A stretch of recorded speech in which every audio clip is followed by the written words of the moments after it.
The dream of a legitimate empire is dead, buried under a mountain of stolen bourbon and a body count that's starting to rise. Dwight Manfredi is now a king without a kingdom, forced back into the underworld he tried to escape. And as his enemies close in from all sides, a single desperate question remains. Can he survive being backed into a corner, or will he have to make a deal with the devil he left in New York? The official notice is a death sentence for the Manfredi legacy. Montague Distilleries has been shut down by able law enforcement. The reason is clear. A dead health inspector on the premises makes the entire operation a liability. This isn't just a setback, it's a systemic collapse. The gleaming barrels and polished tasting rooms that symbolize Dwight's fresh start are now just a crime scene. The trailer confirms Dwight's worst fear. The law has officially branded them as unsafe, as criminals. And this is the crushing obstacle Dwight is referring to when he tells Joanne they have to keep moving forward. He's not talking about building an empire anymore. He's talking about pure survival. The timeline, now firmly set in September 2025, shows us how quickly a crown can be tarnished. In the blink of an eye, Dwight's crew is thrust back into the shadows. The plan is no longer about elegant launch parties. It's about moving the booze under the radar, as Tyson says. This is a devastating regression.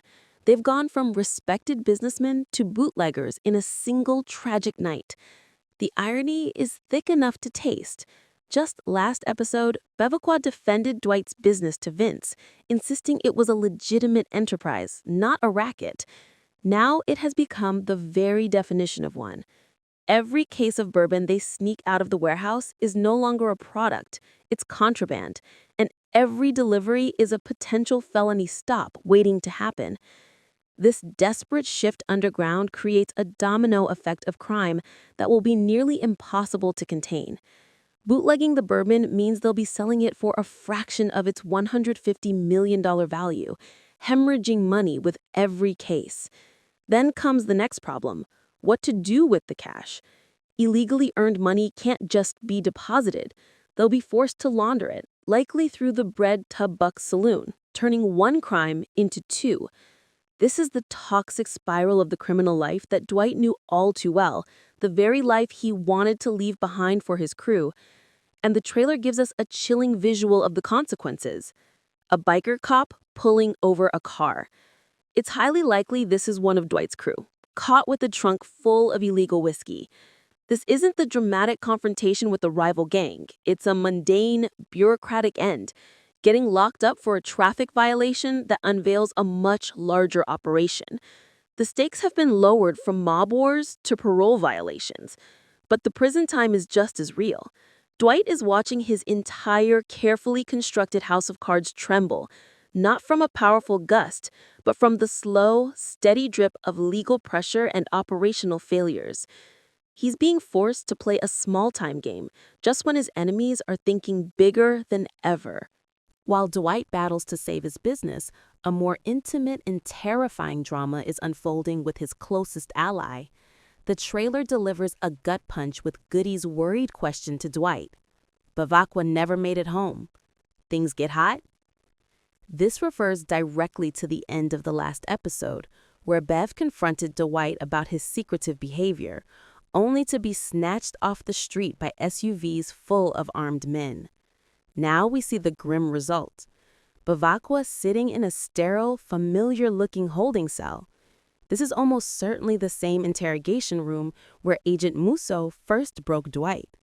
The parallels are deliberate and damning. Musso is using the exact same playbook. He identified the second most powerful person in the organization and has now taken him off the board for a private conversation. For Bev's family, this is a waking nightmare. Unlike Margaret, who at least saw Dwight being taken, Bev's wife has no idea where he is. He has simply vanished. This isolation is a powerful tool for Musso. He can break Bev down without any outside support or knowledge of what's happening. And Musso has a treasure trove of leverage to use against the tough, tight-lipped Bevacqua. We must remember two critical facts. First, Bev was the one who told Dwight that one of their wire rooms had been raided, showing he has intimate knowledge of their illegal operations. Second, and more importantly, we know the feds have a listening device planted in one of Bev's shops. Musso doesn't need to torture him. He just needs to press play. He can blackmail Bev by playing back a recording of him discussing criminal activity, possibly even the cover-up of the inspector's death. The threat of a long prison sentence is often more effective than any physical threat. But the masterstroke would be for Musso to reveal his ultimate card, that Dwight Manfredi is already working for him. Showing Bev that his boss, his king, has already been compromised would shatter any remaining resistance. Why stay loyal to a man who has already fallen? This is how Musso systematically dismantles an organization, not with a raid, but by turning its pillars against one another. Bevacqua is no longer just a loyal soldier. He's become the newest pawn in Musso's long game, and his conversion could be the blow that finally breaks Dwight's back. As the federal news tightens, the Dunmier family is seizing the opportunity to wipe Dwight off the map for good. The trailer shows Jeremiah Dunmier delivering a chilling command to his son Cole. "If you want to make me proud, then you have to finish this. Find Manfredi, end him." This is the culmination of Jeremiah's psychological manipulation. He knows Cole desperately craves his approval, and he's weaponizing that desire, turning his own son into a dedicated assassin.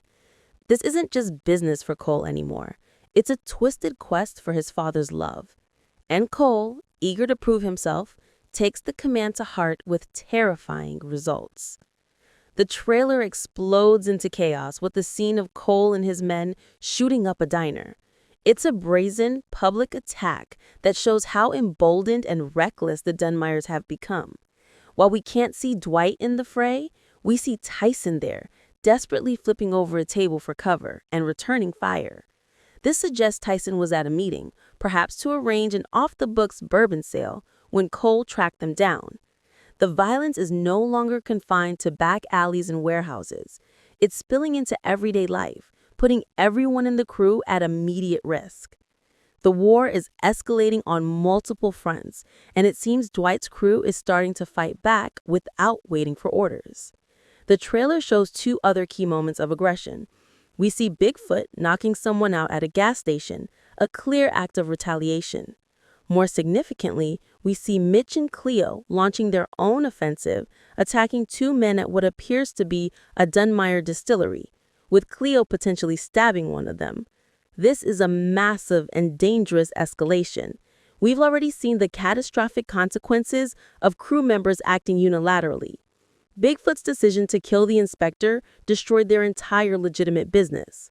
If Mitch and Cleo are now running their own Black Ops missions against the Dunmiers, they could be igniting a full-scale war that Dwight is not prepared to fight. The question hangs in the air. Did Dwight give the green light, or is his crew, feeling backed into a corner, starting to fracture and make desperate, independent moves? This lack of control is a king's worst nightmare. Dwight is trying to manage a business collapse, a federal investigation, and now a gang war that seems to be spiraling beyond his command. With his empire in flames and his crew under attack, Dwight is left with no good options. The trailer's final moment reveals the one player who has been waiting patiently in the wings for this exact scenario: Quiet Ray. He is on the phone with Dwight, and his question is simple, smug, and devastating. "You ready to talk now?" Since the season began, Quiet Ray has been a persistent, shadowy threat. He sent Vince to spy, he tried to turn Bill, and he has consistently demanded a piece of Dwight's Tulsa operation. Dwight has resisted him at every turn, wanting to build something independent of the New York families. But now, Dwight's position has crumbled. He has a massive inventory of bourbon he can't sell legally, his distribution network is in tatters, and he's under assault from a local warlord. Quiet Ray, with his deep connections and established criminal networks, might be the only person who can move the stolen bourbon and provide the muscle to counter the Dunmiers. This is the ultimate dilemma for Dwight Manfredi. Talking to Quiet Ray means salvation in the short term, but it means surrendering his hard-won independence.